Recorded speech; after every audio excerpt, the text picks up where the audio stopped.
Hello, എല്ലാവർക്കും ആറ്റത്തിന്റെ structure എന്താണെന്നുള്ളതിനെ കുറിച്ചൊരു idea നമ്മൾ 8ാം ക്ലാസ് മുതൽ പഠിക്കുന്നതാണ്. ആറ്റത്തിന്റെ ഏറ്റവും പ്രധാനപ്പെട്ട ഭാഗമാണ് ന്യൂക്ലിയസ്. ആ ന്യൂക്ലിയസിനകത്ത് കാണുന്ന ആളാണ് പ്രോട്ടോണും ന്യൂട്രോണും. എന്നാൽ ന്യൂക്ലിയസിന് ചുറ്റുമായിട്ട് കാണുന്ന വലയങ്ങൾ പോലെ കാണുന്നതാണ് ഷെല്ലുകൾ എന്ന് പറയുന്നത്. ആ ഷെല്ലുകളിലാണ് നമ്മൾ ആരെ കാണുന്നത്? ഇലക്ട്രോണുകളെ കാണുന്നത്.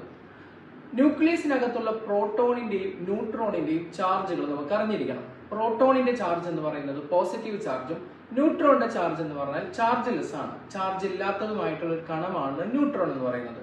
എന്നാൽ ഇലക്ട്രോണിന്റെ ചാർജ് എന്ന് പറഞ്ഞാൽ നെഗറ്റീവ് ചാർജ് ആണ്. ഒരു ആറ്റത്തിനെ സംബന്ധിച്ച് ആ ആറ്റത്തിന് ഒരു ആറ്റോമിക നമ്പറും ഉണ്ടായിരിക്കും, മാസ് നമ്പറും ഉണ്ടായിരിക്കും. ഒരു എലമെന്റ് താഴെ കൊടുക്കുന്ന എലമെന്റ് നോക്കുക. ആ എലമെന്റിന്റെ ഇടതുവശത്ത് താഴെയുള്ള നമ്പർ എന്ന് സൂചിപ്പിക്കുന്നത് ആറ്റോമിക നമ്പറും, എന്നാൽ ആ എലമെന്റിന്റെ ഇടതുവശത്ത് മുകളിൽ കൊടുക്കുന്ന നമ്പർ മാസ് നമ്പറും ആയിരിക്കും. ഒരു ആറ്റത്തിന്റെ ആറ്റോമിക നമ്പർ എന്ന് പറയുന്നത് ആ ആറ്റത്തിന്റെ പ്രോട്ടോണിന്റെയും ഇലക്ട്രോണിന്റെയും എണ്ണത്തിനോട് തുല്യമായിരിക്കും. എന്നാൽ ഒരു ആറ്റത്തിന്റെ മാസ് നമ്പർ എന്ന് പറയുന്നത് ആ ആറ്റത്തിലെ പ്രോട്ടോണിന്റെയും ന്യൂട്രോണിന്റെയും എണ്ണം കൂട്ടിക്കഴിഞ്ഞാൽ കിട്ടുന്നതാണ് മാസ് നമ്പർ എന്ന് പറയുന്നത്. മാസ് നമ്പറിനെ സൂചിപ്പിക്കാൻ എ എന്ന് പറയുന്ന ലെറ്റർ കൊണ്ടും ആറ്റോമിക് നമ്പറിനെ Z എന്ന് പറയുന്ന ലെറ്റർ കൊണ്ടുമാണ് ഡിനോട്ട് ചെയ്യുന്നത്. അപ്പൊ മാസ് നമ്പറും ആറ്റോമിക് നമ്പറും ക്ലിയർ ആയെന്ന് വിചാരിക്കുന്നു. Thank you.